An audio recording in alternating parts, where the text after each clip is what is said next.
नमस्कार दोस्तों, आप सबका स्वागत है आपके अपने YouTube चैनल पॉकेट स्टोरीज में। सिंहासन बत्तीसी की कहानी को आगे बढ़ाते हैं।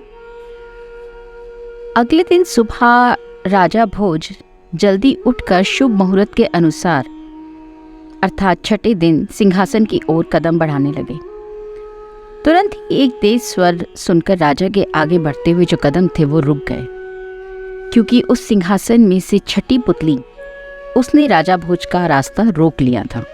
वह बोली, राजन, मेरा नाम रवि भामा है और मैं इस सिंहासन में जड़ी हुई 32 पुतलियों में से एक हूँ। मैंने राजा विक्रमादित्य का अद्वितीय पराक्रम, धैर्य और अतिथि सत्कार देखा है। आप इस सिंहासन पर विराजमान होने से पहले मेरी ये कथा तो सुन लीजिए और उसके बाद ही निर्णय कीजिए कि आप इस सिंहासन पर बैठने के अधिकारी हैं या नहीं। अपनी बात कहने के बाद पुतली रवा भामा ने राजा भोज को विक्रमादित्य की कथा सुनानी प्रारंभ की। एक दिन महाराजा धीराज विक्रमादित्य शिप्रा नदी के तट पर बनवाए अपने स्वर्ण महल की वाटिका वाले हिस्से पर खड़े प्राकृतिक दृश्य को निहार रहे थे। बरसात का महीना होने के कारण नदी हिलोरे मारती हुई महल की दीवारों को छूकर बह रही थी। मोर हरे भरे प्रदेशों में पंख फैलाए बादलों को देखकर नृत्य कर रहे थे। मृग और खरगोश मग्न होकर कुलाचे भर रहे थे। उस विहंगम दृश्य को देखते हुए राजा आनंदित हो रहे थे कि अचानक उनकी नजर नदी तट पर पहुंचे 3 ऐसे प्राणियों पर पड़ी जिनके शरीर पर जो कपड़े थे वो बिल्कुल फट चुके थे। चेहरे से ही दरिद्रता और दीनता टपक रही थी। उनमें से एक पुरुष था, दूसरा उसकी पत्नी और तीसरा उसका बच्चा। तीनों ने एक दूसरे का हाथ थामा और उफनती वेगवती नदी की धारा में छलांग लगा दी। लेकिन अगले ही पल उन्होंने देखा कि तीनों ही बचाव के लिए अपने हाथ पैर मार रहे हैं। पुरुष हाथ पैर चलाते हुए बचाओ बचाओ चिल्लाने लगा। राजा ने एक क्षण की भी देरी ना की और वे महल की दीवार पर भागकर चढ़े और उन तीनों को बचाने के लिए नदी में कूद गए। नदी में छलांग लगाने और तेजी से तैरकर पुरुष के पास पहुंचते हुए उन्होंने सोचा कि तीनों डूबते हुए प्राणियों को एक साथ बचाना तो संभव नहीं हो पाएगा। वे अगर उन तीनों के प्राण बचा नहीं सके तो यह बात उनके धर्म के विरुद्ध हो जाएगी। यह विचार करने के साथ ही उन्हें देवी काली द्वारा दिए गए दोनों बेतालों की याद आई। उन दोनों बेतालों को राजा ने तुरंत बुलवा लिया और पलक झपकते ही दोनों बेताल राजा की सेवा में उपस्थित हो गए। दोनों बेतालों ने लहरों पर राजा के साथ तैराकी करते हुए पूछा, आदेश हो स्वामी। तो राजा ने कहा कि मैं डूबते हुए पुरुष को बचाने का प्रयास करता हूँ, तुम डूबती हुई स्त्री और बच्चे के प्राणों की रक्षा करो। राजा के इस तरह कहते ही दोनों बेतालों ने डूबती हुई स्त्री और बच्चे को बचाकर कंधों पर लाद लिया और तट पर ले आए। राजा ने प्रयास द्वारा पुरुष को भी बचा लिया। तीनों के सामान्य अवस्था में आने के बाद राजा ने पूछा, आप लोग कौन हैं? ऐसी कौन सी विपदा तुम पर आई जिसकी वजह से तुम तीनों अपने प्राण देने पर विवश हो गए? पुरुष ने कहा कि मैं गरीब ब्राह्मण विप्रदास हूँ। यह मेरी पत्नी और मेरा बच्चा है। हम आपके ही राज्य की प्रजा हैं। भयानक तंगी और गरीबी में जीवन यापन करते करते जब हार गए और जब कई दिनों तक हमें अन्न का एक दाना भी नसीब नहीं हुआ तो हमने सोचा कि ऐसे जीवन से क्या लाभ, और यही सोचकर हम तीनों ने नदी की वेगवती धारा में कूदकर अपने प्राण देने का निश्चय किया। मगर किसी बात को सोचना जितना सरल होता है उसे कार्य रूप में परिणत करना उतना ही कठिन। हमने नदी में कूदकर प्राण त्यागने का निर्णय तो ले लिया, मगर नदी में कूदने के बाद जीवन का मोह पैदा हो गया और हमने बचाव के लिए पुकारना और हाथ पैर चलाने शुरू कर दिए। आपने हमारे प्राण बचाकर हम पर बहुत बड़ा उपकार किया है राजन। इसे उपकार मत समझो। अपने राज्य की प्रजा के जीवन की रक्षा करना हर हाल में राजा का धर्म होता है और मैंने अपना वही धर्म निभाया है।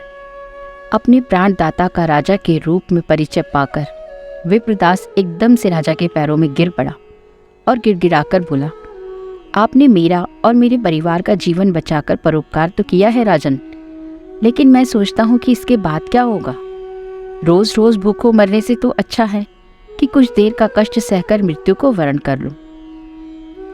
राजा ने कहा, मैंने तुम्हें बचाया है, इसलिए अब मरने नहीं दूंगा, मगर यह तो बताओ कि तुम्हारी और तुम्हारे परिवार की यह दीन अवस्था हुई कैसे? क्या तुम्हारी आय का कोई साधन नहीं है? हम जन्म जन्मात अत्यंत ही निर्धन है राजन। निर्धनता के कारण मैं पढ़ लिख नहीं सका। बचपन से ही मेहनत मजदूरी के काम पर लग जाना पड़ा और उसी को आजीविका का साधन बना लिया था। श्रम करने वाला भूखों नहीं मरता, ये बात सही है। फिर तुम और तुम्हारा परिवार क्यों भूखों मर रहा था, ये बात मेरी समझ में नहीं आई। आपके राज्य की व्यवस्था ऐसी है राजन कि यहाँ सभी लोग अपना काम अपने हाथों से करने की आदत डाल बैठे हैं और श्रम का महत्व और मूल्य तो अब रहा ही नहीं। विप्रदास की बात सुनकर राजा विक्रमादित्य ने मन ही मन कुछ सोचा और मुस्कुराकर बोले, कोई बात नहीं, चिंता मत करो।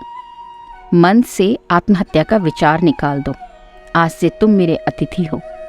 चलकर मेरे महल की अतिथिशाला में रहो। तुम्हें वहाँ किसी तरह का कष्ट नहीं होगा। तो विप्रदास बोला, राजन एक बार फिर सोच लें। तो राजा ने कहा, तुम्हारे कहने का तात्पर्य क्या है? अतिथि सत्कार सरल नहीं होता राजन। अतिथि सत्कार का धर्म निभाना हर किसी के बस की बात नहीं होती, लेकिन मैं इस धर्म को निभाने का प्रयास जरूर करूंगा। हम ठहरे अत्यंत निर्धनता में पले लोग, हमारे रहने सहने खाने पीने का ढंग एकदम ही अलग है। महल में रहने के तौर तरीके हमें नहीं आते। कहीं ऐसा ना हो कि कुछ ही दिनों बाद हमें आपके यहाँ से अपमानित होकर निकलना पड़े। तो राजा विक्रमादित्य ने कहा कि मैं आप लोगों को वचन देता हूँ, तुम लोग जिस ढंग से रहना चाहो वैसे रहो। तुम्हारी स्वतंत्रता और रहन सहन में कोई बाधा नहीं आएगी। इस प्रकार वचन देकर राजा विक्रमादित्य उन तीनों को अपना अतिथि बनाकर महल में ले गया। महल की अतिथिशाला में उन्हें ठहराकर नौकर चाकरों को इस बात का निर्देश दिया कि उनके रहने खाने पीने की व्यवस्था की पूरी देखभाल की जाए। गरीब ब्राह्मण विप्रदास का परिवार महल की अतिथिशाला में ठहरने के बाद वहां मनमर्जी से जगह जगह थूकने मलमूत्र त्याग करने लगा, जिसकी वजह से महल में दुर्गंध फैल गई। सेवकों ने राजा से ब्राह्मण परिवार के रहने सहने के ढंग की शिकायत की। राजा अपना दिया हुआ वचन भंग नहीं करना चाहते थे, इसलिए उन्होंने कहा कि सफाई की व्यवस्था की जाती रहे, ब्राह्मण परिवार को रहने सहने के ढंग पर पूरी आज़ादी दी जाए। कुछ समय बाद अतिथिशाला के हर हिस्से में इतनी दुर्गंध फैल गई कि उनकी सेवा में लगे हुए नौकर दुर्गंध को सहन नहीं कर पाने की वजह से वहां से भाग गए। अब राजा ने प्रयास करके नए सेवकों को लगाना चाहा, मगर उनके विवेक ने उन्हें सुझाया कि शायद वो भी अपना वचन हार जाएंगे, इसलिए सेवकों को क्यों कष्ट दिया जाए। अतिथि सत्कार का धर्म निभाना तो उनका स्वयं का कर्तव्य है। और यह सोचकर राजा विक्रमादित्य उन तीनों की सेवा में लग गए। ब्राह्मण चीख कर राजा से कहता, मुझे प्यास लगी है, पानी लाओ। उसकी पत्नी कहती, भोजन लाओ, भूख लगी है। और बेटा आदेश देता, यहाँ से खाने पीने के बर्तनों को हटा लो। राजा विक्रमादित्य स्वयं भाग भाग कर उनके लिए कभी भोजन लाते, कभी पानी लाते, कभी सफाई करते। तो विप्रदास ने प्रश्न किया कि राजन, आप अकेले ये सब क्यों कर रहे हैं? आपके यहाँ तो सेवक बहुत सारे हैं, आप उनसे क्यों नहीं कहते? तो राजा विक्रमादित्य ने बड़े ही विनम्र भाव से कहा, सेवकों की आप चिंता ना करें, आपका सबसे बड़ा सेवक मैं स्वयं आपकी सेवा में उपस्थित हूँ, आप तो बस आज्ञा कीजिए। राजा ने उनसे इस बात की भी कभी शिकायत नहीं की कि वहाँ की दुर्गंध के कारण सेवक भाग खड़े हुए हैं। दुर्गंध के कारण राजा का स्वयं भी बहुत बुरा हाल था, पर वे कहते कुछ नहीं थे। ब्राह्मण परिवार शयन कक्ष में भी जहाँ तहाँ मलमूत्र त्याग देता था, अपने वस्त्रों में भी विष्ठा लगा लेता था, जिससे निकट आने पर असहनीय दुर्गंध का सामना करना पड़ता था। राजन, पैरों में दर्द हो रहा है, पैर दबाओ। विप्रदास पैर फैलाकर लेट गया और राजा को आदेश दे दिया। राजा विक्रमादित्य उनके पैर दबाने लगे। ब्राह्मण विप्रदास सो गया। राजा विक्रमादित्य उसके पास ही बैठे रहे। बिना उसकी आज्ञा के वो वहाँ से हट नहीं सकते थे। उनका सर चकरा रहा था, आंखें नींद के भार से बोझल हो रही थीं। पर वो पलक झपकाए बगैर विप्रदास के पैर दबाने के काम में लगे रहे। विप्रदास गहरी नींद में सोता रहा और राजा उसे पंखा झलकर सुलाते रहे, लेकिन उनके माथे पर शिकन तक नहीं आई। विप्रदास की ओर से आदेश दिया गया कि उसके शरीर पर लगी विष्ठा साफ की जाए, उसे नहलाया धुलाया जाए। तो राजा विक्रमादित्य ने उसके आदेश का पालन किया। अचानक जब राजा उसके विष्ठा भरे तन को अपने हाथों से धोने लगे तो विप्रदास ने अपने हाथ पैर समेट लिए। उनके चेहरे पर तेज चमकने लगा और प्रकाश की किरणें फूटने लगी। उनके तन से फटे हुए चिथड़े लुप्त हो गए। उसकी जगह देवताओं के परिधान उनके तन पर सज गए। उसने हर्ष से राजा को अपने गले लगा लिया।